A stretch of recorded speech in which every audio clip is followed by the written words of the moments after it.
ఓం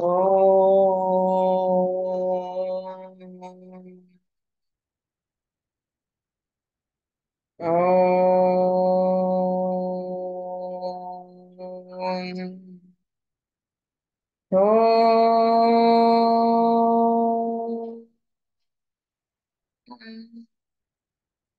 గురు బ్రహ్మా గురుర్విష్ణు గురుర్దేవో మహేశ్వరః గురు సాక్షాత్ పరం బ్రహ్మ తస్మై శ్రీ గురవే నమః. నమస్కారం మాస్టర్. నమస్కారం మాస్టర్ ఈకే. నమస్కారం మాస్టర్ ఎంఎన్. నమస్కారం మాస్టర్ విపిఎస్. నమస్కారం మాస్టర్ సివివి. నమస్కారం మాస్టర్ సివివి. నమస్కారం master CVV to your lotus. Master CVV నమస్కారం టు యువర్ లోటస్. వాసుదేవ. మనము ఈసారి యానిమల్ కింగ్డమ్ నుంచి తయారు చేసినటువంటి మెడిసిన్స్ చదువుకున్నాం. ఈసారి గ్రూప్ యానిమల్ కింగ్డమ్ నుంచి తయారు చేసినటువంటి మెడిసిన్స్ అవి ఏమిటి అనేది ఒకసారి చెప్తాను, ఆ తర్వాత వరుసగా చదువుకున్నాం. Apis, badiaga, blatta, bufo rana, castoreum, cantharis, cimex, coccus cacti, corallium rubrum, lac can, lac defloratum, lac vaccinum defloratum, mephitis, moschus, murex, mygale, oleum, spongia, tarentula, theridion, vespa. So ఇవి మనం చదువుకున్నాము. సో ఫస్ట్ ఎపిస్ ఆల్రెడీ ఈకే గారు శారీరక గుణ దీపికలో మనకి ఇచ్చారు, చెప్పారు. మన కెంట్ మెటీరియల్ మెడికల్ కూడా మనం చదువుకున్నాం. ఎపిస్ మెలిఫికా.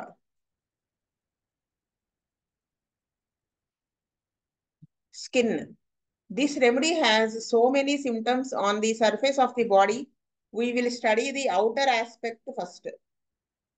అంటే ఈ రెమెడీలో చాలా సిమ్టమ్స్ ఉంటాయి, కానీ ఫస్ట్ మనము అవుటర్ ఆస్పెక్ట్, బాడీ సర్ఫేస్ మీద ఉన్నటువంటి సిమ్టమ్స్ ని మనం ఫస్ట్ చదువుకున్నాము అని చెప్తున్నారు.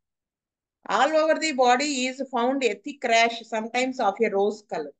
అంటే బాడీ అంతా కూడా ర్యాష్, థిక్ గా అంటే మందంగా ఒక ర్యాష్ లాగా ఉంటుంది, నిండి ఉంటుంది. అది ఏ కలర్ లో ఉంటుందండి? రోజ్ కలర్ లో ఉంటుంది. It is rough and can be felt as a rough rash under the fingers. ఎలా ఉంటుంది చూడడానికి? గరుగ్గా ఉంటుంది పట్టుకుంటే, ఫింగర్స్ కింద అడుగు రఫ్ గా ఉంటుంది rash. The patient at this time is greatly distressed by heat and the skin is sensitive to touch with a rash or without it. ఇంకా పేషెంట్ ఈ టైంలో, అంటే ఆ ర్యాష్ వచ్చిన టైంలో ఎలా ఉంటాడు? వేడి వల్ల చాలా విపరీతంగా బాధకి గురవుతూ ఉంటాడు, వేడి తట్టుకోలేని స్థితి. వేడి వలన కంప్లైంట్స్ అన్ని అగ్రవేట్ అయిపోతూ ఉంటాయి. Sensitive to touch. ర్యాష్ ఉన్నా లేకపోయినా స్కిన్ సెన్సిటివ్ గా ఉంటుంది టచ్. అంటే ర్యాష్ ఉన్నా లేకపోయినప్పటికీ కూడా టచ్ చేస్తే స్కిన్ సెన్సిటివిటీ ఉంటుంది అనమాట, టెండర్నెస్ ఉంటుంది. అది ఈ ర్యాష్ ఉన్నా లేకపోయినా ఏ కంప్లైంట్ లో అయినా ఎపిస్ కి సంబంధించిన పేషెంట్ హీట్ అగ్రవేషన్ ఉంటుంది. జనరల్ మొడాలిటీ ఇది. సెన్సిటివ్ టచ్ కూడా అంతే. Nodular swellings here and there come and go. అంటే నాడ్యూల్స్ లాగా వాపులు అక్కడ ఇక్కడ వచ్చి పోతూ ఉంటాయి అన్నమాట. Then comes an erysipelatous inflammatory condition in patches here and there about the head with great tumefaction about the face, eyes and eyelids. ఇంకా ఏం చెప్తున్నారు? ఫస్ట్ ఈ నాడ్యులర్ స్వెల్లింగ్స్ అవి అక్కడ ఇక్కడ వచ్చి రావడం పోవడం అలా ఉంటుంది. ఆ తర్వాత ఎరిసిపెలటస్, ఈ స్కిన్ కంప్లైంట్ లాంటిది, ఇన్ఫెక్టివ్ స్కిన్ డిసీజ్ వస్తుంది, ఇన్ఫెక్షన్, ఇన్ఫ్లమేటరీ కండిషన్ వస్తుంది. ఎలాగా? ప్యాచెస్ ప్యాచెస్ గా అక్కడక్కడ వచ్చి పోతూ, అక్కడక్కడ వచ్చి తలలో వస్తుంది. ఇంకా ఇంకా వీటితో పాటు ఏముంటాయండి? మెయిన్ ఉబ్బరం ఉంటుంది, మొహము, కళ్ళు, కన్ను రెప్పలు. ఇది మెయిన్ కీ పాయింట్. ఇది కూడా ఎపిస్ లో ఉంటుంది అనమాట. ప్రామినెంట్ గా ఉంటుంది. Erysipelas may occur anywhere, but it more commonly belongs to the face and runs to a high degree of inflammatory action with stinging, burning and edema. ఇది కూడా characteristics ఉంటాయి. ఈ ఎరిసిపెలస్ కండిషన్ తో పాటు అది ఎక్కడైనా ఉండొచ్చు. మోస్ట్ కామన్ గా ఫేస్ మీద ఉంటుంది. ఇన్ఫ్లమేటరీ కండిషన్ కలిగి ఉంటుంది, విపరీతమైన అనమాట, ఇన్ఫ్లమేటరీ కండిషన్. దీంట్లో ఏంటి, ఇన్ఫ్లమేషన్ అంటేనే సైన్స్ ఉంటాయి కదా, ఆ ప్లేస్ లో వేడిగా ఉంటుంది, టచ్ టెండర్ గా ఉంటుంది, హీట్ ఉంటుంది, వేడి రెడ్నెస్ ఉంటుంది, ఇలా ఇవి ఉంటే ఇన్ఫ్లమేటరీ స్వెల్లింగ్ ఉంటుంది 4. దీంతో పాటు పెయిన్ ఎలా ఉంటుందంటే స్టింగింగ్ అంటే కుడుతున్నట్టు, స్టింగింగ్ అంటే తేనెటీగ కుడితే ఎలా ఉంటుందని స్టింగ్ అంటారు, దోమ కుడితే స్టింగ్, ఆ టైప్ ఆఫ్ పెయిన్ ఉంటుంది, మంట ఉంటుంది, నీరు నీట్ ఉబ్బరం ఉంటుంది, నీరుతో పాటు ఉబ్బరం అనమాట. ఎడిమా అంటే అది నీరు అడుగున, స్కిన్ అడుగున ఉండడం, ఆ ప్లేస్ అంతా అలా ఉంటుంది. ఇది కూడా characteristic symptom. In the extremities we have A characteristic అనడం కంటే జనరల్ కాన్స్టిట్యూషనల్ సిమ్టమ్ అనమాట ఇది. అంటే జనరలైజ్డ్ గా ఉంటుంది ఈ సిమ్టమ్. అంటే ఏ డిసీజ్ వచ్చినా ఇవి ఉంటాయి అని అర్థం. ఇప్పుడు కడుపులో నొప్పి వచ్చింది అనుకోండి, stinging type of pain, burning ఉంటుంది. In the extremities we have a marked dropsy, swelling with pitting upon pressure. ఉబ్బరం వేరు, ఇడిమా వేరు. ఉబ్బరం అంటే నొక్కితే గుంట పడకపోవటం ఉండొచ్చు, స్వెల్లింగ్ గల. అదే పిట్టింగ్ అపాన్ ప్రెషర్, నొక్కితే గుంట పడుతుంది అంటే లోపల నీరు ఉందని అర్థం. సో ఎక్స్ట్రీమిటీస్ కి అలా ఉంటుంది అనమాట, మార్క్డ్ గా ఉంటుంది అది.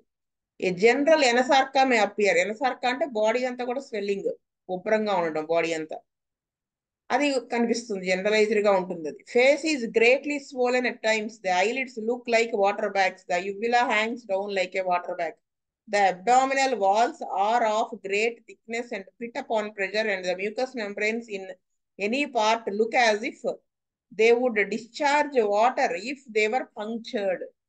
ఫేస్ ఎలా ఉంటుందండి, విపరీతంగా ఉబ్బరంగా వాచి ఉంటుంది. కన్నురెప్పలు ఎలా ఉంటాయండి, నీటి బ్యాగ్స్ ఉన్నట్టు, అంటే అంత ఉబ్బరంగా ఉంటాయన్నమాట. బరువుకి కళ్ళు పాలిపోతూ ఉంటాయి. యువ్యుల కొండనాలిక అనేది కూడా ఉబ్బరంగా అయిపోతుంది, అంటే నీటిలాగా అయిపోతుంది, కిందకి వేలాడుతూ. అబ్డామినల్ వాల్స్ అంటే పొట్ట ఉంది కదా, అక్కడ వాల్స్ ఉంటాయి కదా, వాల్స్ గోడలు అంటే పైన ఉన్నటువంటి పెరిటోనియం అంటారు. ఇవంతా కూడా అవి కూడా మందంగా అయిపోయి నొక్కితే గుంట పడుతూ ఉంటుంది, pit upon pressure. And mucous membranes ఉంటాయి కదా, లోపల పక్క ఉండే లేయర్ పొర, అది కూడా దాంట్లో నుంచి discharge, if they would discharge water if they're punctured. Puncture చేస్తే నీరు డిశ్చార్జ్ వస్తుందేమో అన్నంత ఉబ్బరంగా ఉంటాయి అన్నమాట. అంటే ఎక్కడ చూసినా అది కనిపిస్తుంది. ఇదొకటి. పఫింగ్ అంటే ఇప్పుడు ఈ అబ్డామిన్ అంతా తిక్కు ఇదంతా దేని గురించి తెలియజేశారు, ఎస్ఐటిస్ ఉంటుంది కదా, జలోదరం, దీన్ని ఇండికేట్ చేస్తుంది సిమ్టమ్స్ అన్ని. Puffing or oedema with pitting upon pressure is a general condition that may be present in any inflammatory state. ఈ పఫింగ్ అంటే ఉబ్బరంగా ఉండడం కానీ, నీరు పట్టడం కానీ, అంటే నొక్కితే గుంట పట్టడం లాంటి, ఇది జనరలైజ్డ్ గా ఉంటుంది ఎక్కడ ఇన్ఫ్లమేషన్ వచ్చినప్పటికీ కూడా. There is a general amelioration from cold and aggravation from heat. ఇంకా ఏంటి, ఈ ఎపిస్ కి సంబంధించినటువంటి ఏ సిమ్టమ్ అయినా కానీ జనరలైజ్డ్ గా వేడి తట్టుకోలేకపోవడం, చల్లదనానికి కొంచెం రిలీఫ్ గా ఉండటం ఉంటుంది. This prevails also in the mental state, in inflammatory conditions, in cardiac conditions, in drops, in sore throat etcetera. అంటే ఈ సిమ్టమ్ పైన చెప్పినటువంటి హీట్ అగ్రవేషన్, కోల్డ్ ఎమిలరేషన్ అనేది మానసిక స్థితి కూడా వ్యాప్తి చెంది ఉంటుంది. అంటే ఆ వేడి వాతావరణంలో ఉన్నప్పుడు వీడి మానసిక స్థితి కూడా చికాకు అయిపోతూ ఉంటుంది, లేదా బ్రెయిన్ కి సంబంధించిన ప్రాబ్లమ్స్ కూడా ఎక్కువ అయిపోతాయి, అగ్రవేట్ అయిపోతాయి. అది this prevails also in the mental state. అంటే ఏంటి, ఇంకా ఇన్ఫ్లమేటరీ కండిషన్స్ లో కూడా ఈ హీట్ అగ్రవేషన్ ఇదంతా ఉంటుంది అనమాట, కోల్డ్ ఎమిలరేషన్. ఇంకా గుండెకి సంబంధించిన ప్రాబ్లమ్స్ లో గుండెకి నీరు పట్టడం అయితే ఉబ్బరం కాలు ఉబ్బరం ఇవి వచ్చినాయి అనుకున్నాం కదా అక్కడ కానీ గొంతు మంట వచ్చిన ఇటువంటి ఏ కండిషన్ తీసుకున్నప్పటికీ కూడా ఎపిస్ ఇండికేట్ అయినటువంటి వాళ్ళు జనరలైజ్డ్ గా హీట్ అగ్రవేషన్ కోల్డ్ ఎమిలరేషన్ ఉంటుంది. Sometimes this aggravation amounts to aggravation from warm drinks warm room warm clothing warm of the fire etcetera.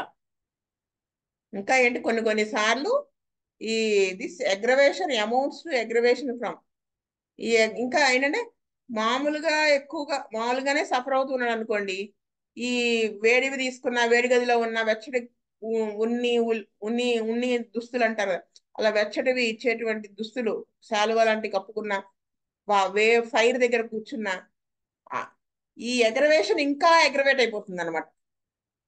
If it is the heat the patient is greatly disturb, మామూలుగానే disturbed గా ఉన్నాడు, ఈ ఇప్పుడు చెప్పినటువంటి heat దగ్గర అలాంటి applications చేస్తే ఇంకా అగ్రవేట్ అయిపోతాడు అనమాట.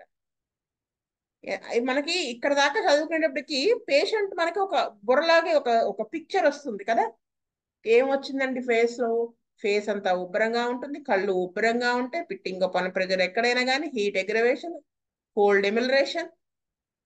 ఇంకా నేను ఏమైనా మర్చిపోయానా చూడండి. ఆ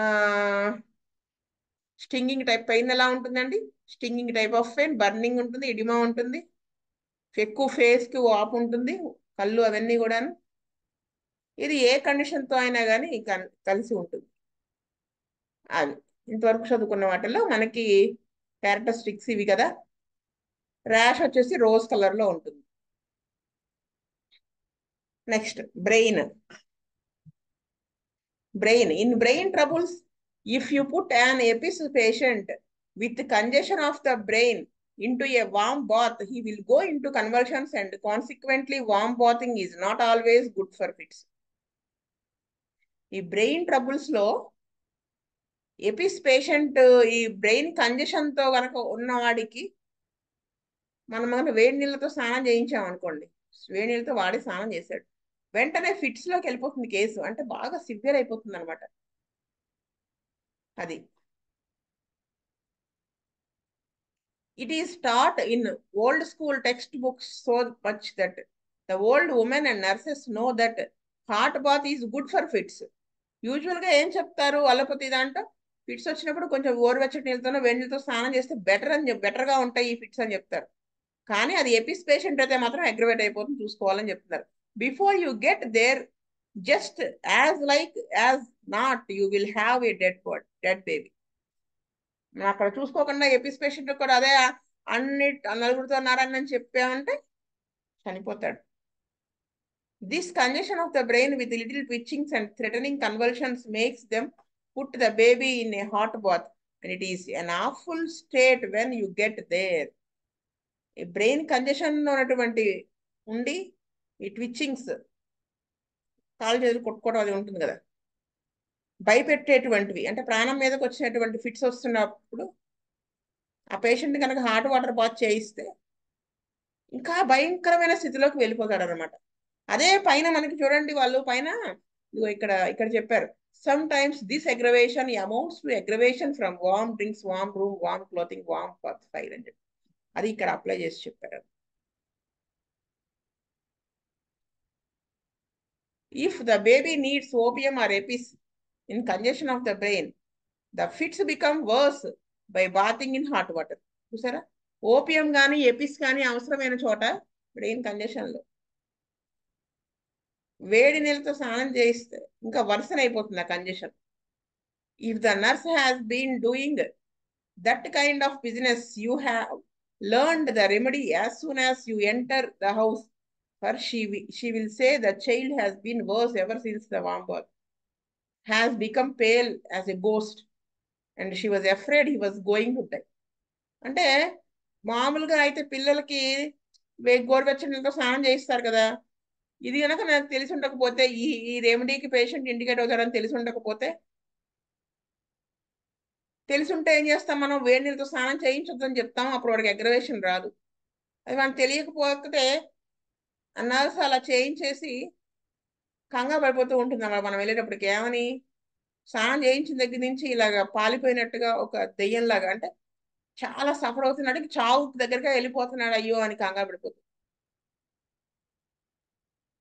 there you have convulsions worse from heat pointing especially to opium and apis. Exact గా ఇటువంటి సిచ్యువేషన్ లో మనకు అవసరమయ్యేటువంటి medicines opium, apis. That is the way with apis all through. ఈ విధంగా మనం చూసుకోవాలి. It is not laid down in the books that Apis is worse in the throat symptoms from warm drinks and wants altogether cold things and will not take warm things which aggravate.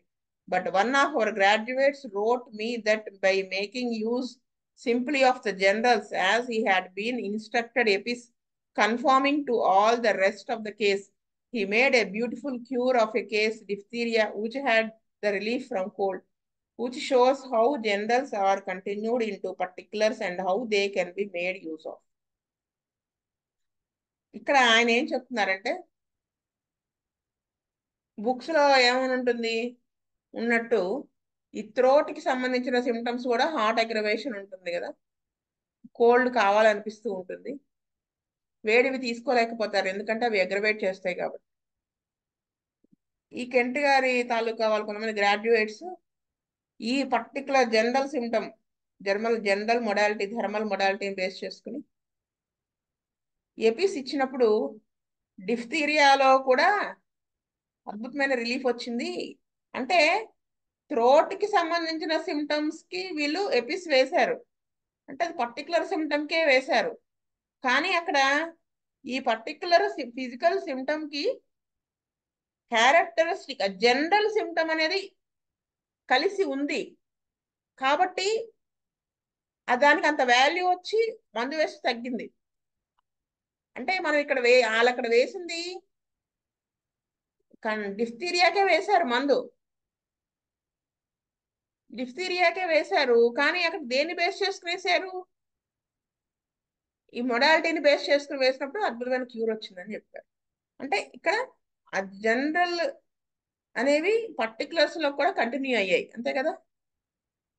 The generals continue to build and enlarge our materia medica. అంటే ఈ విధంగా మన generals ని వీటిని మనం చదువుకుంటూ ఉంటే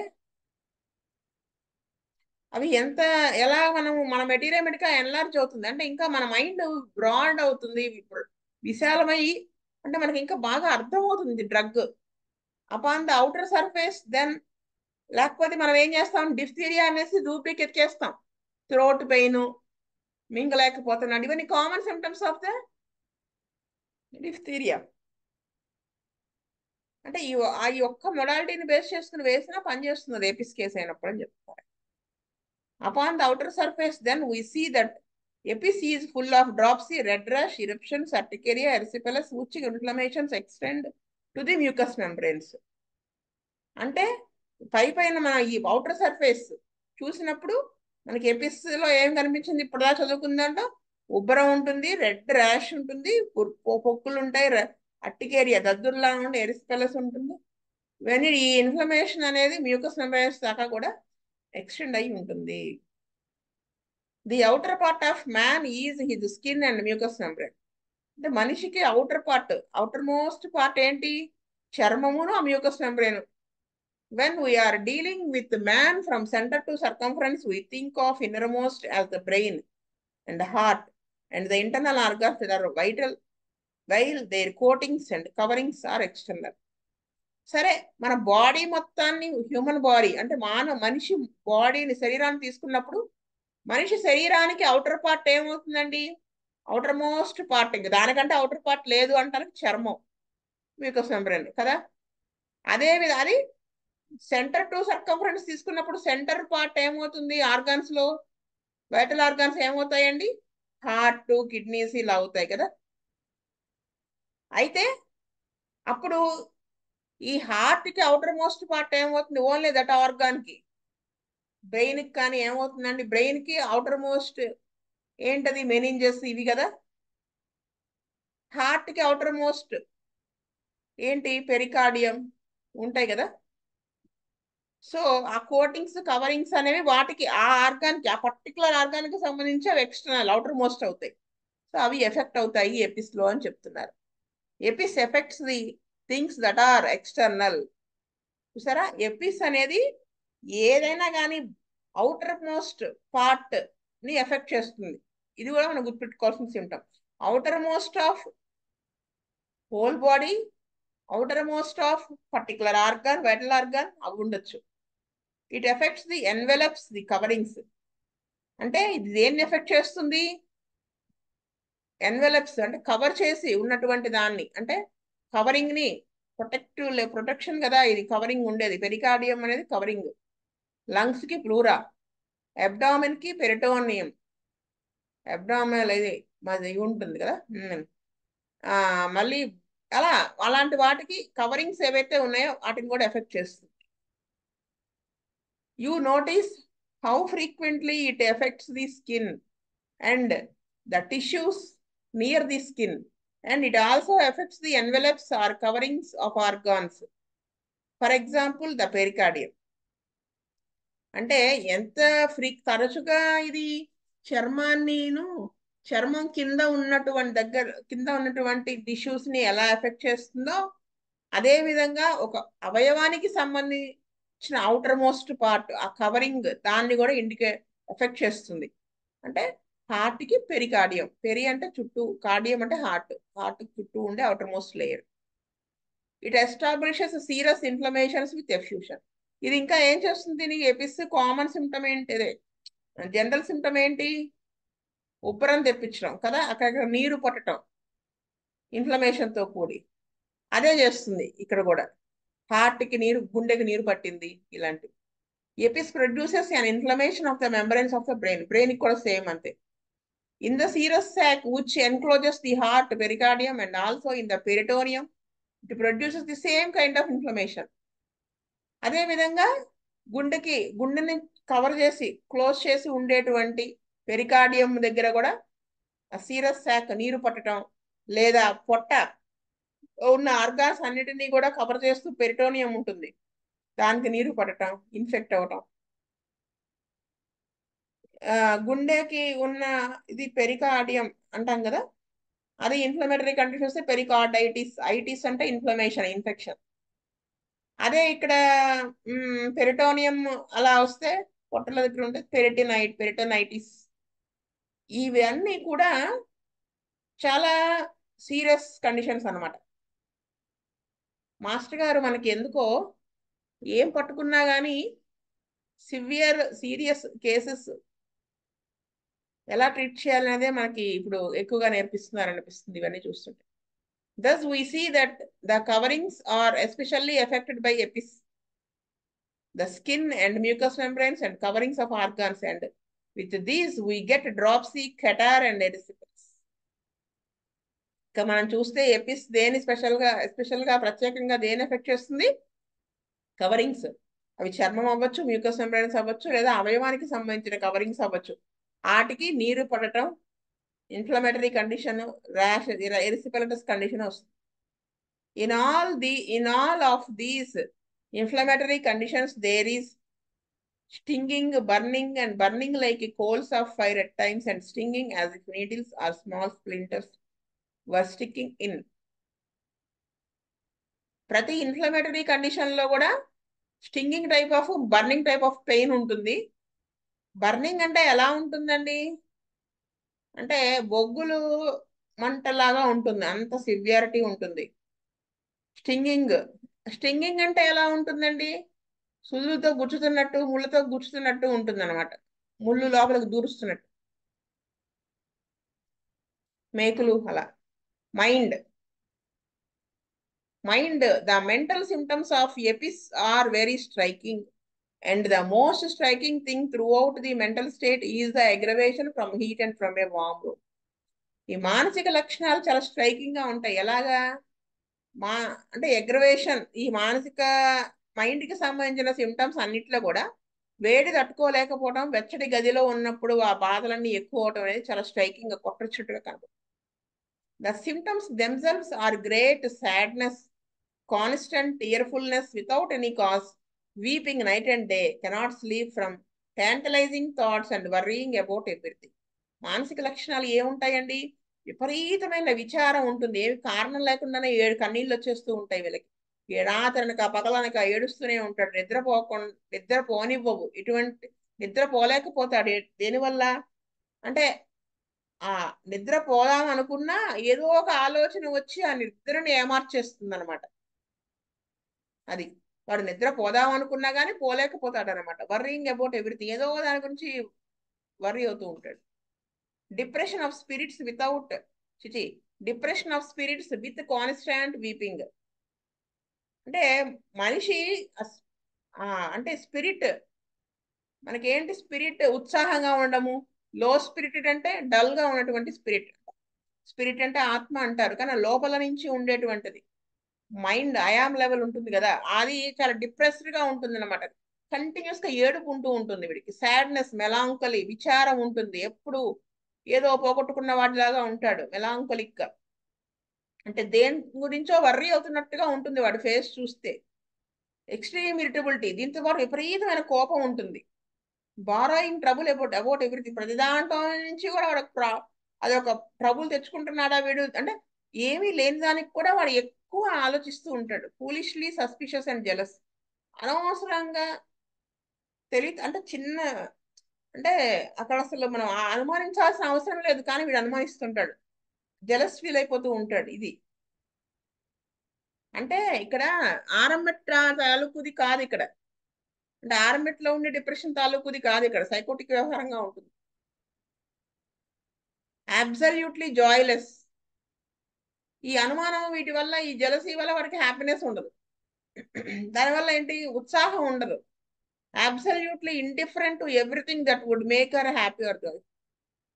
అంటే అంతకు ముందు తనకి ఏదైతే ఆనందాన్ని ఇచ్చిందో, ఇది ఎవరికైనా ఏది ఉంటే ఆనందంగా ఉత్సాహంగా ఉంటారో అది కూడా దాని ఎడల వాడికి ఆసక్తి ఉండదు అన్నమాట. అంటే వీడు ఎప్పుడు ఆనందంగా ఉండడు. అది ఏది వీడికి ఆనందాన్ని ఇవ్వదు. No ability to apply things that would make her happy to herself, they must mean someone else. అంటే తనకి తను వాళ్ళు హ్యాపీగా చేసుకోలేరనమాట. Foolish, silly, childish behaviour in a woman in confinement, in a woman in advanced years, talking foolish twaddle such as a child would talk on serious occasions. అంటే ఈ confinement time అంటే బాలింత అంటారు కదా, ఈ బాలింత టైంలో వాళ్ళ బిహేవియర్ చిన్నపిల్లల్లాగా బిహేవియర్ అయిపోతుంది. అంటే మైండ్ ఎఫెక్ట్ అవుతుంది అనమాట. ఫూలిష్ గా బిహేవ్ చేస్తూ ఉంటారు అడ్వాన్స్ అయ్యే కొద్ది. In a woman in advanced years. ఇంకా అక్కడి నుంచి వీళ్ళ మైండ్ డిస్టర్బ్ అయినా కానీ ఇటువంటి కేసుల్లో వేయచ్చు. అంటే ఏదో ఒకటి ఫూలిష్ గా మాట్లాడుతూ ఉంటారు, వాగుడికాయలాగా. ఈ సీరియస్ పిల్లలు చూడండి, సీరియస్ అకేషన్ లో వాళ్ళకేం తెలియదు కదా, వీళ్ళు సీరియస్ గా ఉన్నారు, మనం ఇది మాట్లాడాలి, ఇది మాట్లాడకూడదు, అలా మాట్లాడకూడదను వాళ్ళకి తెలియదు కదా. తెలియకుండా ఎలా మాట్లాడేస్తుంటారు, అలా మాట్లాడేస్తుంటారు. కామన్ సెన్స్ పోతుంది. Another aspect of the mental state is the delirium, which comes on a serious forms of brain affections in children. పిల్లల్లో బ్రెయిన్ ఎఫెక్ట్ అయినటువంటి వాటిల్లో వీళ్ళలో డెలీరియం, సంధి గుణాలు కూడా వస్తాయి. The child gradually goes in to state of unconsciousness. అస్పృహ తప్పిపోతారనమాట నెమ్మదిగా.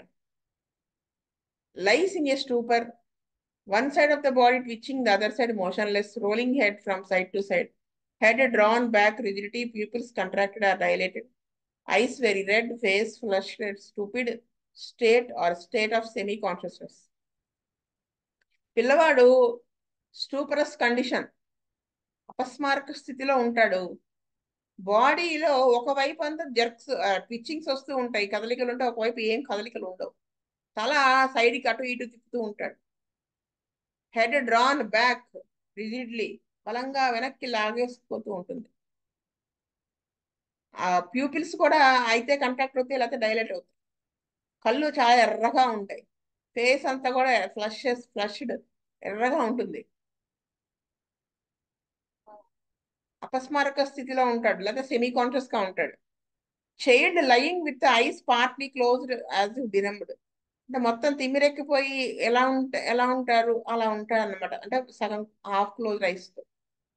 అంటే ఇదంతా కూడా బ్రెయిన్ ఎఫెక్షన్స్, అంటే మెనింజైటిస్, ఇలాంటి హైడ్రోసెఫలస్, ఇటువంటి వాటిని ఇండికేట్ చేస్తుంది. It is a suitable in congestion of the brain. Meningitis or cerebrospinal meningitis with opistronus when all the symptoms are aggravated from heat. చూసారా, ఇవన్నీ ఎక్కడ ఇండికేట్ అవుతాయి? కంజెషన్ ఆఫ్ ద బ్రెయిన్ కానీ, meningitis లో కానీ, లేదా సెరెబ్రోస్పైనల్ అంటే మనం ఆల్రెడీ చెప్పుకున్నాం కదా స్పైనల్, చెప్తా ఉండండి, సిఎస్ఎఫ్ చెప్పుకున్నాం కదా, సెరెబ్రోస్పైనల్ ఫ్లూయిడ్ ఎక్కడి నుంచి ఎక్కడ దాకా పైన సెరెబ్రల్ నుంచి స్పైన్ లోంచి ప్రవహిస్తూ ఉంటుందని. అక్కడ దాని చుట్టూ లేయర్స్ ఉంటాయి కదా మెనింజెస్ అని, అక్కడ ఇన్ఫెక్షన్ రావడం, దానివల్ల ఓపిస్ట్రానస్ అంటే విల్లులాగా బాడీ బెండ్ అయిపోతుంది అనమాట, లాక్ జా ఉంటుంది, కళ్ళు తేలేస్తారు. ఇవన్నీ పైన చెప్పారు చూడండి, లైసిన్ స్టూపర్, ఇవన్నీ కూడా దానికి సంబంధించిన దీనికి సంబంధించిన సిమ్టమ్స్ అనమాట, కామన్ సిమ్టమ్స్ అవన్నీ. కానీ ఇన్ని కామన్ పర్టికులర్ ఫిజికల్ సిమ్టమ్స్ లో నుంచి జనరలైజ్డ్ సిమ్టమ్ ఉంటే ఇది వేస్తే బాగా పనిచేస్తుంది, ఇది లేకుండా ఇవన్నీ ఉన్నా వేసిన పనిచేయదు. ఏంటది? Aggravation from heat. అది. సో క్లాస్ ఇక్కడ ఆపుతాం. స్వస్తి ప్రజాభ్య పరిపాలయంతాం న్యాయేన మార్గేణ మహీమహీష గో బ్రాహ్మణేభ్యः శుభమస్తు. లోకా సమస్తా సుఖినో భవంతు. లోకా సమస్తా సుఖినో భవంతు. లోకా సమస్తా సుఖినో భవంతు. ఓం శాంతి శాంతి శాంతి. వాసుదేవ వాసుదేవ వాసుదేవ.